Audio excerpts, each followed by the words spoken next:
ದೇವರ ಪರಿಶುದ್ಧ ನಾಮಕ್ಕೆ ಸ್ತೋತ್ರವಾಗಲಿ.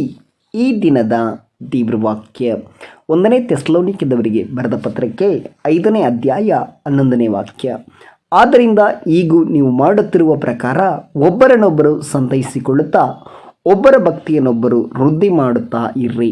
ಹೌದು ಪ್ರಿಯ ದೇವರ ಮಕ್ಕಳೇ, ಇವತ್ತಿನ ದೇವರ ವಾಕ್ಯದಲ್ಲಿ ನಾವು ಗಮನಿಸುವುದಾದರೆ ಇಲ್ಲಿ ದೇವರ ವಾಕ್ಯವು ಸ್ಪಷ್ಟವಾಗಿ ಬರೆಯಲ್ಪಟ್ಟಿದೆ. ಆದ್ದರಿಂದ ನೀವು ಈಗ ಮಾಡುತ್ತಿರುವ ಪ್ರಕಾರ ಒಬ್ಬರನ್ನೊಬ್ಬರು ಸಂತೈಸಿಕೊಳ್ಳುತ್ತಾ ಒಬ್ಬರ ಭಕ್ತಿಯನ್ನೊಬ್ಬರು ವೃದ್ಧಿ ಮಾಡುತ್ತಾ ಇರ್ರಿ. ಇದೇ ವಾಕ್ಯವನ್ನು ನಾವು ಆಂಗ್ಲ ಭಾಷೆಯಲ್ಲಿ ಓದೋದಾದರೆ ಇಲ್ಲಿ ದೇವರ ವಾಕ್ಯವು ಸ್ಪಷ್ಟವಾಗಿ ಬರೆಯಲ್ಪಟ್ಟಿದೆ. Therefore encourage one another and build one another up just as you are doing ಅಂತ ಹೇಳಿ, ಅಂದರೆ ಒಬ್ಬರನ್ನೊಬ್ಬರ ಉತ್ತೇಜನ ಪಡಿಸ್ರಿ ಎಂಬುದಾಗಿ ನಾವು ಹೇಳಬಹುದು. ಪ್ರೇರೆ ನಾವು ಯಾವ ರೀತಿಯಲ್ಲಿ ಉತ್ತೇಜನ ಪಡಿಸಲು ಸಾಧ್ಯ? ಅವರು ಸೇವಕರಾಗಿರಬಹುದು ಅಥವಾ ಸೇವಕರಲ್ಲದೇ ಇರಬಹುದು, ವಿಶ್ವಾಸಿಗಳಾಗಿರಬಹುದು ಅಥವಾ ವಿಶ್ವಾಸಿಗಳಲ್ಲದೇ ಇರಬಹುದು. ನಾವು ಒಬ್ಬರನ್ನ ಯಾವ ರೀತಿ ಉತ್ತೇಜನ ಪಡಿಸಲು ಸಾಧ್ಯ? ಯಾವ ರೀತಿಯ ಮಾರ್ಗಗಳಲ್ಲಿ ನಾವು ಉತ್ತೇಜನ ಪಡಿಸಲಿಕ್ಕೆ ಸಾಧ್ಯವಾಗುತ್ತದೆ? ಮೊದಲನೇದಾಗಿ ನೇರವಾಗಿ ನಾವು ಉತ್ತೇಜನ ಪಡಿಸಬಹುದು. ಎರಡನೇದಾಗಿ ನಾವು ಕೆಲವು ಮಾರ್ಗಗಳನ್ನು ಉಪಯೋಗಿಸಿ ಕೆಲವು ಜಾಲತಾಣಗಳ ಮುಖಾಂತರ, ಅಂದರೆ ಜೂಮ್ ಆ್ಯಪ್, ಗೂಗಲ್ ಮೀಟ್ ಅಥವಾ ಯಾವುದೋ ಒಂದು ಕಾರ್ಯಗಳ ಮುಖಾಂತರ ಒಬ್ಬರನ್ನೊಬ್ಬರು ಉತ್ತೇಜನ ಪಡಿಸಬಹುದು. ಇನ್ನು ಕೆಲವು ಸಮಯ ನಾವು ವಾಕ್ಯವನ್ನು ಕೇಳುತ್ತೇವೆ. ಒಬ್ಬರು ನಮ್ಮೊಟ್ಟಿಗೆ ವಾಕ್ಯ ಮಾತನಾಡ್ತಾ ಇರ್ತಾರೆ, ಅವರಿಗೆ ವಾಕ್ಯವೇ ಗೊತ್ತಿರೋದಿಲ್ಲ ಅಥವಾ ಅವ್ರ ವಾಕ್ಯ ಗೊತ್ತಿರುತ್ತೆ, ತುಂಬ ಚೆನ್ನಾಗಿ ಮಾತನಾಡ್ತಾ ಇರ್ತಾರೆ. ಅಥವಾ ಈ ಒಂದು ಯೂಟ್ಯೂಬ್ ಮೆಸೇಜ್ಗಳನ್ನು ನೀವು ಕೇಳ್ತಾ ಇದ್ದೀರಲ್ವ, ಈ ಯೂಟ್ಯೂಬ್ ಮೆಸೇಜ್ಗಳು ಕೇಳಿದ ಮೇಲೆ ನಿಮ್ಮೊಟ್ಟಿಗೆ ದೇವರು ಮಾತನಾಡಿರ್ತಾನೆ. ಖಂಡಿತವಾಗಿ ನಾನು ನಂಬುತ್ತೇನೆ, ದೇವರು ನಿಶ್ಚಯವಾಗಿ ನಿಮ್ಮ ಹೃದಯದಲ್ಲಿ ಮಾತನಾಡಿರ್ತಾರೆ. ಅವಾಗ ನೀವೇನು ಮಾಡಬೇಕಂದ್ರೆ ಆ ಸೇವಕರನ್ನು ಪ್ರೋತ್ಸಾಹಿಸಬೇಕು. ಯಾವ ರೀತಿ ಪ್ರೋತ್ಸಾಹಿಸೋದು? ಚೆನ್ನಾಗಿ ಕಮೆಂಟ್ ಮಾಡೋದು. ಒಂದು ಉದಾಹರಣೆ ಹೇಳ್ತೇನೆ ನೋಡ್ರಿ. ನೀವು ಒಳ್ಳೆ ಕಮೆಂಟ್ ಯಾವಾಗ ಬರೀತೀರಾ ಆವಾಗ ದೇವರ ಆತ್ಮ ನಿಮ್ಮೊಟ್ಟಿಗೆ ಮಾತನಾಡಿದ್ದಾರೆ ಅಂತೇಳಿ ಆ ಸೇವಕರಿಗೂ ಬೇಸರ ಆಗೋದಿಲ್ಲ.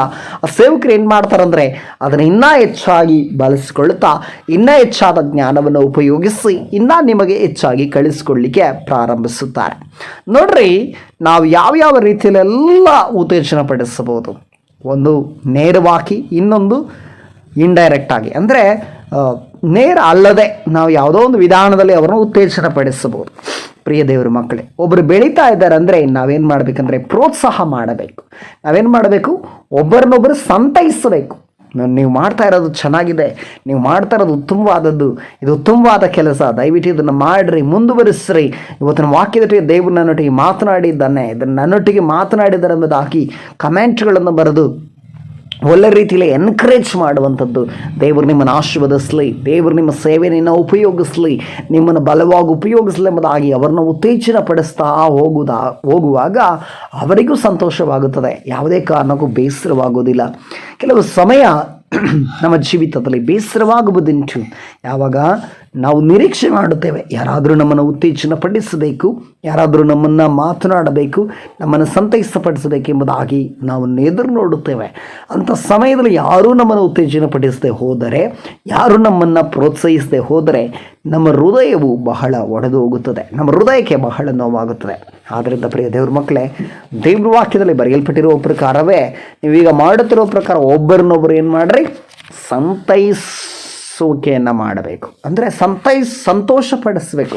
ಅವರನ್ನು ನಾವು ಹೇಗಾದರೂ ಒಂದು ವಿಧಾನದಲ್ಲಿ ಸಂತೋಷವನ್ನು ತರಬೇಕೆಂಬುದಾಗಿ ದೇವರ ಆತ್ಮನು ಇಷ್ಟಪಡ್ತಾ ಇದ್ದಾರೆ. ಹಾಗೆ ನಾವು ನೋಡ್ತಾ ಇದ್ದೇವೆ. ಎರಡನೇದಾಗಿ ಅಲ್ಲಿ ಒಬ್ಬರ ಭಕ್ತಿಯನ್ನೊಬ್ಬರು ವೃದ್ಧಿ ಮಾಡಿಕೊಳ್ಳುತ್ತಾರೆ. ನೋಡ್ರಿ, ನೀವು ಈ ರೀತಿಯಲ್ಲಿ ಒಬ್ಬರನ್ನು ಉತ್ತೇಜನ ಪಡಿಸುವಾಗ ಅವರ ಭಕ್ತಿಯು ವೃದ್ಧಿ ಆಗುತ್ತದೆ. ಅಂದರೆ ದೇವರ ಮೇಲೆ ಇಟ್ಟಿರುವಂಥ ಅವರ ಭಕ್ತಿ ಆಗಿರಬಹುದು, ದೇವರ ಮೇಲೆ ಇಟ್ಟಿರುವಂಥ ನಂಬಿಕೆ ಇನ್ನೂ ಹೆಚ್ಚಾಗಿ ಬೆಳೆಯುತ್ತದೆ. ಆ ಜ್ಞಾನ ಹೆಚ್ಚಾಗಿ ಸಿಗುತ್ತದೆ. ಇನ್ನೂ ಹೊಸ ಹೊಸ ವಿಷಯಗಳನ್ನು ಅವ್ರು ನಿಮ್ಗೆ ಕಳಿಸ್ಕೊಡ್ತಾರೆ ಅಲ್ವಾ ಪ್ರಿಯರೇ? ಅನೇಕರು ಇವತ್ತು ಏನು ಮಾಡಿಬಿಟ್ಟಿದ್ದೀರಿ? ನೀವು ಯೂಟ್ಯೂಬಲ್ಲಿ ಕಮೆಂಟ್ ಮಾಡೋದನ್ನು ಬಿಟ್ಟುಬಿಟ್ಟಿದ್ದೀರಿ. ಅನೇಕರು ಕೆಲವ್ರನ್ನ ಪ್ರೋತ್ಸಾಹ ಮಾಡೋದನ್ನು ಬಿಟ್ಟುಬಿಟ್ಟಿದ್ದೀರಿ. ನೇರವಾಗಿ ಅವ್ರನ್ನ ಎನ್ಕರೇಜ್ ಮಾಡೋದನ್ನು ಬಿಟ್ಟುಬಿಟ್ಟಿದ್ದೀರಿ. ಅದಕ್ಕೆ ದೇವರು ವಾಕ್ಯ ಹೇಳಿದ್ರೆ encourage one another and build one another, ಅಂದರೆ ಒಬ್ರನ್ನೊಬ್ರು ಕಟ್ಟಬೇಕು ಎಂಬುದಾಗಿ. ಪ್ರಿಯ ದೇವ್ರ ಮಕ್ಕಳೇ, ನಿಜ ಹೇಳಬೇಕಾದ್ರೆ ಕ್ರೈಸ್ತರು ಬೆಳಿಬೇಕಂದ್ರೆ ಒಬ್ರನ್ನೊಬ್ರು ಬೆಳೆಸ್ತಾನೇ ಹೋಗ್ತಾ ಇರಬೇಕು. ಯಾವಾಗ ನಾವು ಇನ್ನೊಬ್ಬರನ್ನ ಬೆಳೆಸ್ತೇವೆ ನಾವು ಆಟೋಮೆಟಿಕ್ಕಾಗಿ ಬೆಳಿತೇವೆ. ಒಬ್ಬ ನಾಯಕನಿಗೆ ಪ್ರಾಮುಖ್ಯವಾಗಿರಬೇಕಾದ ಒಂದು ಗುಣಲಕ್ಷಣ, ಒಂದು ವಿಶ್ವಾಸಿಗೆ ಪ್ರಾಮುಖ್ಯವಾಗದೆ ಬರಬೇಕಾದಂಥ ಗುಣಲಕ್ಷಣ ಇನ್ನೊಬ್ಬರನ್ನ ಪ್ರೋತ್ಸಾಹ ಮಾಡುವಂಥದ್ದು, ಇನ್ನೊಬ್ಬರನ್ನ ಬೆಳೆಸುವಂಥದ್ದು, ಇನ್ನೊಬ್ಬರನ್ನ ಉತ್ತೇಜನ ಪಡಿಸುವಂಥದ್ದು. ಇಂಥ ಕಾರ್ಯಗಳು ನೀವೇನು ಮಾಡಬೇಕು? ಇಂಥದ್ದು ಕಾರ್ಯಗಳನ್ನು ನೀವು ಮಾಡ್ತಾನೆ ಇರಬೇಕು. ಅದಕ್ಕೆ ನೋಡ್ರಿ, ಇಲ್ಲಿ ದೇವ್ರ ವಾಕ್ಯದಲ್ಲಿ ನಾವು ಗಮನಿಸ್ತಾ ಇದ್ದಾವೆ, ಒಬ್ಬರನ್ನೊಬ್ಬರು ನೀವು ಸಂತೈಸಿಕೊಳ್ಳುತ್ತಾ ಒಬ್ಬರ ಭಕ್ತಿಯನ್ನೊಬ್ಬರು ವೃದ್ಧಿ ಮಾಡಿಕೊಳ್ಳುತ್ತಾರೆ ಎಂಬುದಾಗಿ ಈ ವಾಕ್ಯದೊಟ್ಟಿಗೆ ದೇವರು ನಿಮ್ಮನ್ನು ಆಶೀರ್ವಾದ ಮಾಡಲಿ.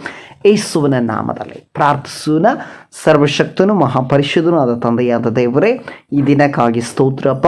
ಈ ಒಂದು ದಿನದಲ್ಲಿ ಕರ್ತನೆ ವಾಕ್ಯವನ್ನು ಕೇಳುತ್ತಿರುವಂಥ ನಿನ್ನ ಮಕ್ಕಳನ್ನು ಆಶೀರ್ವಾದ ಮಾಡ್ರಿ. ಹೌದು ಸ್ವಾಮಿ, ಆದ್ದರಿಂದ ನೀವು ಈಗ ಮಾಡುತ್ತಿರುವ ಪ್ರಕಾರವೇ ಒಬ್ಬರನ್ನೊಬ್ಬರು ಸಂತೈಸಿಕೊಳ್ಳುತ್ತಾ ಒಬ್ಬರ ಭಕ್ತಿಯನ್ನೊಬ್ಬರು ವೃದ್ಧಿ ಮಾಡಿಕೊಳ್ಳುತ್ತಾ ಇರ್ರಿ ಎಂಬ ವಾಕ್ಯಗಳ ಮುಖಾಂತರ ನಮ್ಮೊಟ್ಟಿಗೆ ಮಾತನಾಡುತ್ತ ದೈವಿಕ ಕೃಪೆಗಾಗಿ ಸ್ತೋತ್ರ. ಈ ವಾಕ್ಯದ ಮುಖೇತರ ಉತ್ತೇಜನ ಪಡಿಸಿದ್ದಕ್ಕಾಗಿ ಸ್ತೋತ್ರ. ಈ ವಾಕ್ಯದೊಟ್ಟಿಗೆ ಸಂಧಿಸಿದ್ದಕ್ಕಾಗಿ ಸ್ತೋತ್ರ. ಈ ವಾಕ್ಯವನ್ನು ಕೇಳುತ್ತಿರುವಂಥ ನಿನ್ನ ಮುದ್ದು ಮಕ್ಕಳನ್ನು ಆಶೀರ್ವಾದ ಮಾಡ್ರಿ. ಪ್ರತಿ ಒಬ್ಬೊಬ್ಬರು ಸ್ವಾಮಿ ಅವರ ಜೀವಿತದಲ್ಲಿ ಆಶೀರ್ವಾದ ಹೊಂದಿಕೊಳ್ಳಲಿ. ಒಬ್ಬರನ್ನೊಬ್ಬರು ಸ್ವಾಮಿ ಸಂತೈಸಲಿ, ಉತ್ತೇಜನ ಪಡಿಸಲಿ, ಒಬ್ಬರನ್ನೊಬ್ಬರು ಕಚ್ಚಲಿ, ಒಬ್ಬರ ಭಕ್ತಿಯನ್ನೊಬ್ಬರು ಸ್ವಾಮಿ ವೃದ್ಧಿ ಮಾಡಲಿ ಅಪ್ಪ. ಅಂಥ ಒಳ್ಳೆ ಮನಸ್ಸನ್ನು ಪ್ರತಿಯೊಬ್ಬರಿಗೂ ದಯಪಾಲಿಸೆಂಬುದಾಗಿ ನಾ ಪ್ರಾರ್ಥಿಸುತ್ತಾ ಯೇಸು ಕ್ರಿಸ್ತನ ಮಧುರವಾದ ನಾಮದಲ್ಲಿ ಪ್ರಾರ್ಥಿಸ್ತವ ತಂದೆಯಾದ ದೇವರೇ, ಆಮೇನ್, ಆಮೇನ್, ಆಮೇನ್. ದೇವರು ನಿಮ್ಮನ್ನು ಆಶೀರ್ವದಿಸಲಿ.